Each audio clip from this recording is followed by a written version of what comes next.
परमेश्वर की महिमा हो। किसी शत्रु से बदला लेना। आकर कहा, मेरा न्याय चुकाकर मुझे मुद्दई से बचा। लूका 18:3। हमारे मसीही जीवन में हमें न तो मांस और लहू से लड़ना पड़ता है और न ही मनुष्यों से। हमें शैतान की चालों और उसकी आत्मिक दुष्टता से जूझना पड़ता है। इसलिए हमारा शत्रु शैतान है। गरजते हुए शेर की तरह वो घूमता फिरता है शिकार की तलाश में, जिसे वो खा सके। जब हम इस बात पर विचार करते हैं कि वो सब कुछ खा जाने के इरादे से इधर उधर नहीं घूमता है, वो उस व्यक्ति को ढूंढकर उसे खाने के लिए मंडराता रहता है। शैतान उस बालक को निगलने की कोशिश करता है। विजयी संत जो स्त्री रूपी कलीसिया द्वारा उद्धार पाने के लिए तैयार हैं। शैतान उन लोगों को खाने या निगलने के लिए घूमता रहता है जो मसीह के आगमन पर उठा लिए जाने के लिए अपने आप को तैयार करने की इच्छा रखते हैं और उन्हें प्रोत्साहित करते हैं। एदेन वाटिका में शैतान एक सिर वाले सर्प के साथ आया, लेकिन इन आखिरी दिनों में हम शैतान को पूरी ताकत से 7 सिरों के साथ काम करते हुए देख सकते थे। इसलिए यह आवश्यक है कि हमारा परमेश्वर इस शत्रु शैतान से बदला ले और हमें बचाए। हमें अंतिम समय में प्रकट होने वाले उद्धार के लिए विश्वास के माध्यम से परमेश्वर की शक्ति द्वारा सुरक्षित रखा जाना चाहिए। यीशु ने अपनी मृत्यु के द्वारा मृत्यु पर अधिकार रखने वाले को नष्ट कर दिया, वो शैतान है। फिर भी उसने मृत्यु पर विजय प्राप्त की और पुनर्जीवित हुआ। इसलिए मरे हुओं के पुनरुत्थान के दिन परमेश्वर के पुत्र यीशु की वाणी सुनकर सब मरे हुए जी उठेंगे।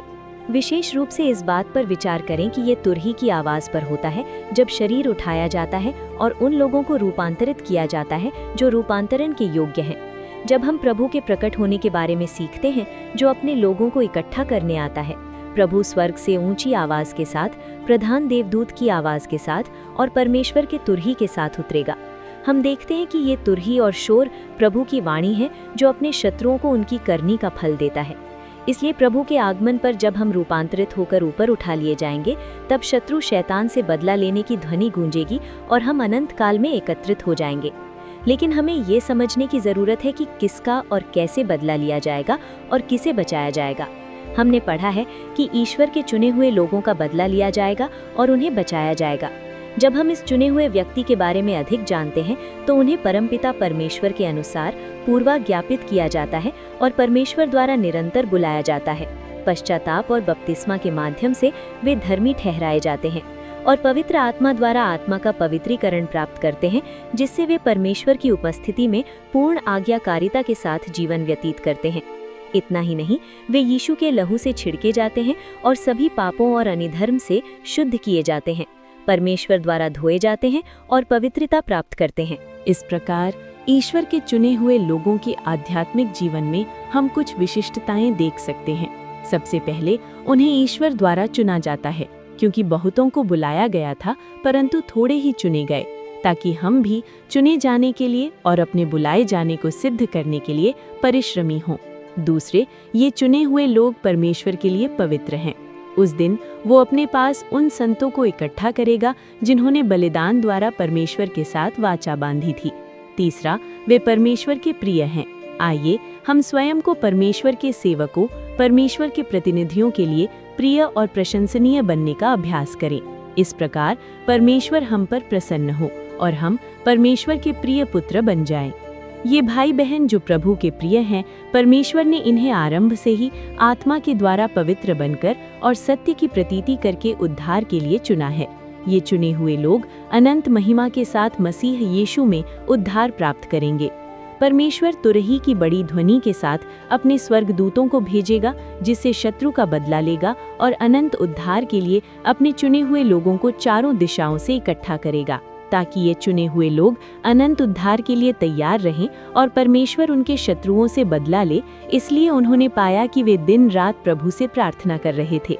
ऐसा इसलिए है क्योंकि जब यीशु इस मामले के बारे में कहते हैं, जागते रहो और हमेशा प्रार्थना करो, ताकि तुम उन सब बातों से बचने के योग्य समझे जाओ जो होने वाली हैं और मनुष्य के पुत्र के सामने खड़े हो सको। निरंतर प्रार्थना करना हमारे विषय में परमेश्वर की इच्छा है। इसलिए न केवल जागते समय बल्कि सोते समय भी हमारा हृदय जागृत रहना चाहिए, ताकि हम अपने प्रियतम की आवाज़ सुन सकें जो दस्तक दे रहा है, और हमेशा जागते और प्रार्थना करते रहें। आइए हम सदा अपने भीतर भजनों, स्तुतियों और आत्मिक गीतों में बोलते रहें, गाते रहें और अपने हृदय में प्रभु के लिए मधुर संगीत बनाते रहें। ताकि हम देख सकें कि परमेश्वर अपने उन चुने हुए लोगों के साथ धीरज रखता है जो दिन रात उससे प्रार्थना करते हैं। जब प्रभु परमेश्वर उसके बारे में कहता है तो वो स्पष्ट रूप से कहता है कि वो धीरजवंत है। ये हमारे जीवन में कुछ खास चीज़ों के लिए आशीर्वाद है। पहली बात तो ये है कि प्रभु धीरजवंत है, अति करुणामय और अधर्म और अपराध का क्षमा करने वाला है। महायाजक, जो हमारी दुर्बलताओं को महसूस कर सकता है, अपनी धीरज के कारण हमारी सभी कमियों और गलतियों को क्षमा कर देता है। दूसरे, जैसे इस्राएल के लोग हठ और बलवा करने वाले दिखाते हैं, फिर भी परमेश्वर ने अपनी धीरज के कारण उन्हें नहीं छोड़ा। मैं तुझे कभी ना छोड़ूंगा और ना कभी तुझे त्यागूंगा, परमेश्वर ने ऐसा कहा।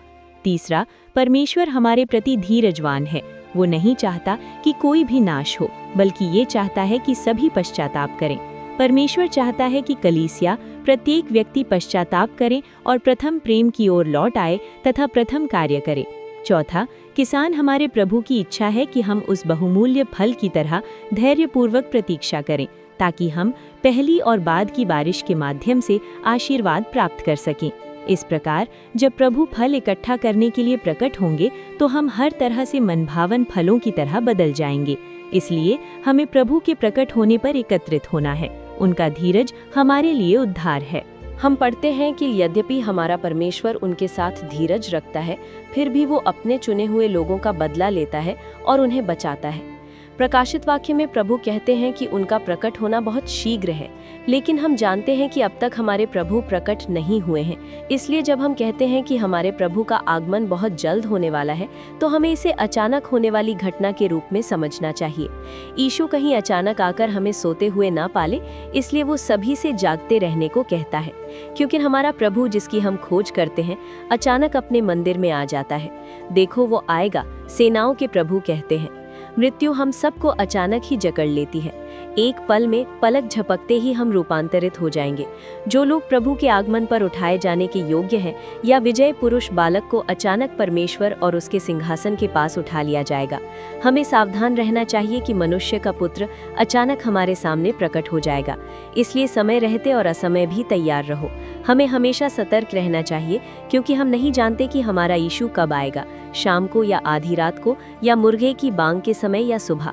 अतः आओ हम अपने प्रभु से मिलने की तैयारी करें। हमारे परमेश्वर ने उन लोगों को तैयार किया जिन्होंने स्वयं को तैयार किया था। वे प्रभु के लिए तैयार हैं। हे हमारे ईश्वर, हमें तैयार होने में सहायता करें, ताकि हम अपने प्रभु से मिलने के लिए प्रतीक्षा कर सकें।